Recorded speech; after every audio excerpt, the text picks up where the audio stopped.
अब किसी ने अली से सवाल किया, जब दोष मुस्तफा पे बुतों को तोड़ के उतरे, कैफ हालुका व अंत किफ रसूलिल्लाह, ऐ अली उस वक्त आपका आलम क्या था जब आप अल्लाह के रसूल के कंधों पर सवार थे।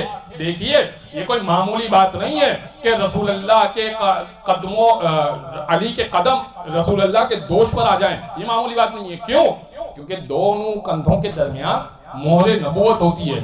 मोहरे नबूवत वो उभरा हुआ गोश्त का टुकड़ा जिसपे नबी का नाम सख्त होता है, मोहम्मद लिखा हुआ होता है, उस पर किसी के कदम आ जाएं, ये बहुत बड़ी बात है, ये कोई आम बात नहीं है।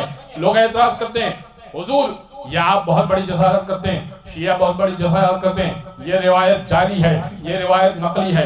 इसका जवाब पता है क्या है? देखिए कुरान पे कोई फिजिक्स केमिस्ट्री की किताब आ जाए ना तो कुरान की तौहीन हुआ करती है, कुरान पे कोई दूसरा सिपारा आए ना तो कुरान की तौहीन नहीं हुआ करती।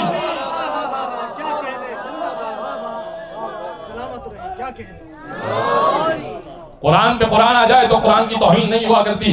अब अली से किसी ने सवाल किया, कैफ हालुका व अंत किफ रसूलिल्लाह, ऐ अली उस वक्त आपका आलम क्या था जब आप दोषे रिसालत पर मौजूद थे।